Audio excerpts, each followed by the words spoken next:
Em 2024, Punk Island finalmente nasceu. Um RPG autoral, feito por mim, com parceria com os meus amigos, né, que são os jogadores. Um mundo novo, com raças novas, classes criadas especificamente pro mundo, e com uma carga muito profunda, já que eu iria gravar todos os episódios de um por um, e colocar tudo no YouTube, de uma coisa feita com muito carinho. Eu gostaria muito que essa obra fosse vista por muita gente, porque a minha maior paixão na vida é contar uma boa história. E como eu havia prometido pra vocês há muito tempo, aqui está o primeiro resumo da primeira temporada de Punk Island RPG. A nossa aventura se passa em um mundo fragmentado, que se estende como um grande arquipélago de ilhas, ilhetos e massas semicontinentais separados por marés imprevisíveis. É nesse cenário que existe uma ilha, uma pequena ilha chamada a 13ª Ilha, uma colônia afastada, controlada por uma antiga ordem governamental, conhecida como Conjunção de Borg. Um lugar bem pobre e cheio de segredos e sombras políticas. É ali que conhecemos Ethan, um garoto com menos de 10 anos, que cresceu onde não deveria, uma casa de massagens, entre aspas, né? Sua mãe, Sarah, filha de um magnata chamado Philbus, sofre de uma doença misteriosa que a deixa debilitada. As mulheres do local criam um menino com muito carinho, enquanto Ethan encontra um refúgio no topo de uma colina distante, um carvalho petrificado e misterioso. Lá, ele lê os seus livros de aventura e sempre que adormece ao pé da árvore, tem sonhos vívidos com o que acabou de ler. Esses sonhos só acontecem ali naquele local. É um mistério que perdura o RPG. Por que sonhos só acontecem em locais específicos e não o tempo todo com todo mundo? Nas poucas vezes em que ele vê sua mãe, Sarah fala sobre seu pai, Drake, um pirata lendário. Ela escreve cartas pra ele, acreditando que um dia ele vai voltar com tesouros e uma vida nova para os dois. Philbus, o pai da moça, no entanto, nunca aprovou essa união desde que eles se conheceram e trata o neto com muito estorvo. Um dia, a doença de Sarah piora e o Ethan, sem entender o que tá acontecendo, vê sua mãe definhar até que ela finalmente morre. Philbus, o avô do rapaz, explode em fúria, culpando o garoto pela morte da filha. Ethan é escondido pelas mulheres do prostíbulo e ele acaba ouvindo uma discussão. Philbus discute com as garotas e diz que vai buscar as autoridades,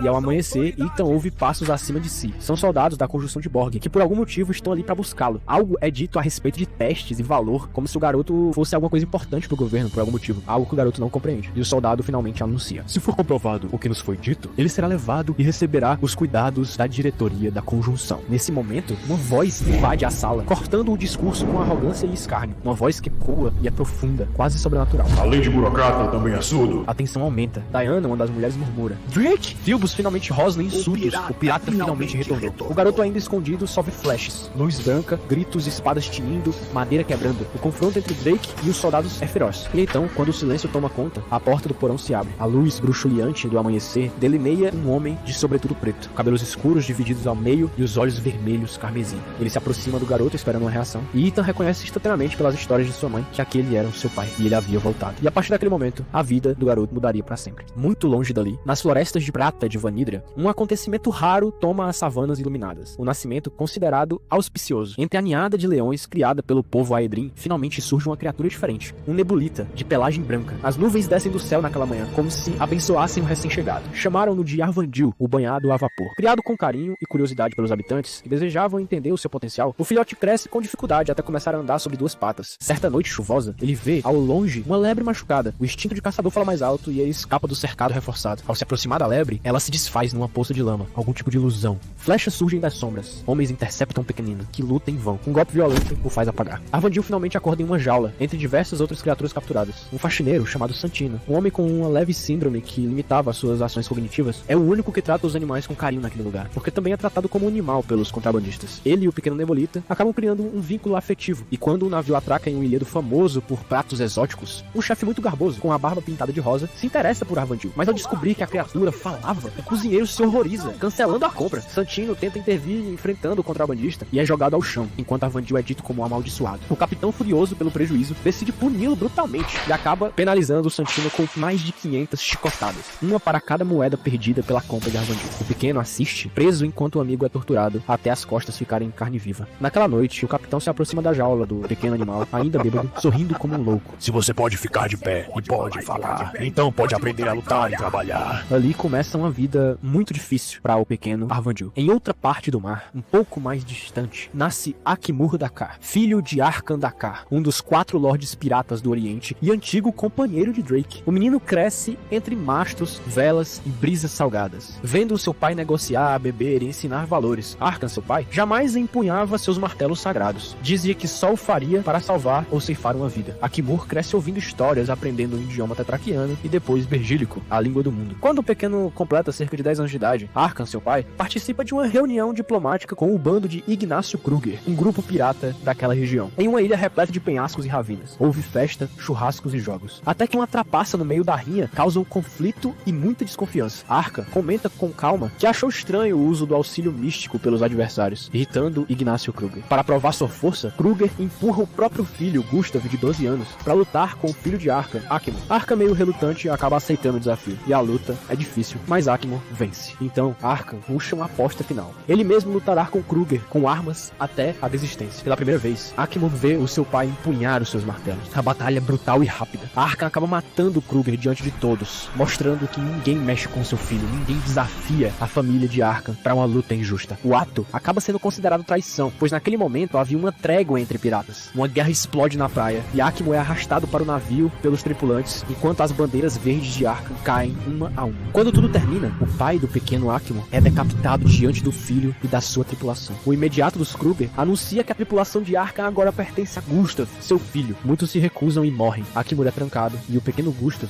visita o garoto apenas para debochar.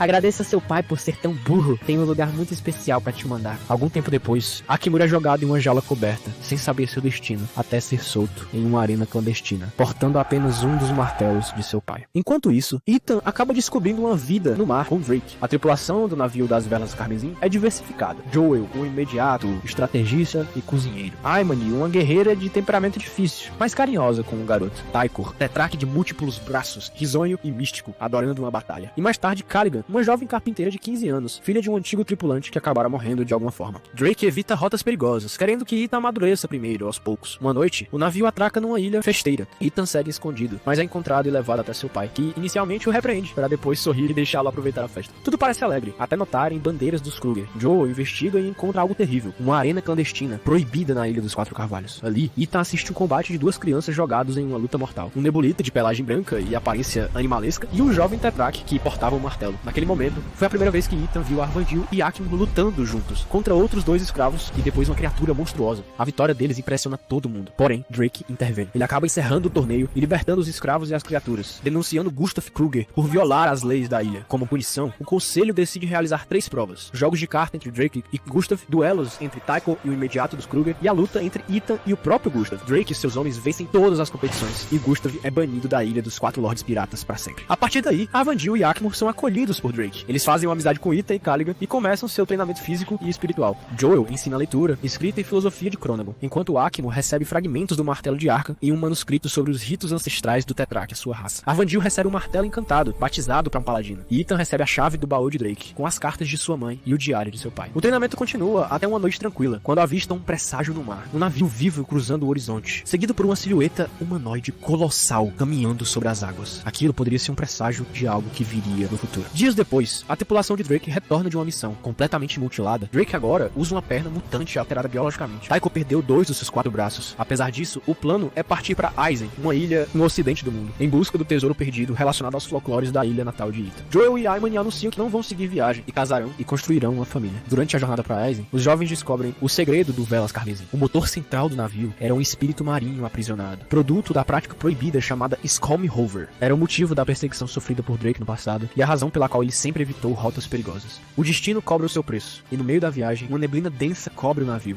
Uma sombra colossal, aquilo que os jovens haviam visto na praia, finalmente aparece. A silhueta colossal se aproxima, um lendário navio fantasma de um homem que vivia há muitos séculos. Balthazar Graves. A embarcação parece viva, arrastando consigo maldições oceânicas. A tripulação é atacada e os jovens enfrentam Lorenzo, o imediato espectral. Sem esperança de vitória, Drake se entrega em troca da liberdade dos 3 e de Caligan. O capitão fantasma Balthazar aceita as condições. Ethan, Arvandil e Akimov são lançados ao mar em um bote, enquanto a chuva cai pesada. A última visão que os 3 têm é a névoa engolindo o navio Velas Carmesim. E Drake desaparece na escuridão, levado pela força do deus do mar, Barbato. E assim, nós terminamos a primeira temporada de Punk Island RPG. Isso foi um resumão de 22 episódios, cada um com mais de 2 horas de conteúdo. Então, se algumas coisas ficaram confusas, eu tenho certeza que você vai aproveitar muito mais assistindo toda a nossa campanha, na nossa playlist aqui no YouTube. Eu agradeço demais pela sua atenção e qualquer dúvida deixe nos comentários que eu vou ter muito prazer em te responder. Para apoiar a gente, basta seguir, se inscrever, comentar, compartilhar e toda ideia é bem-vinda. Muito obrigado por tudo e até a próxima.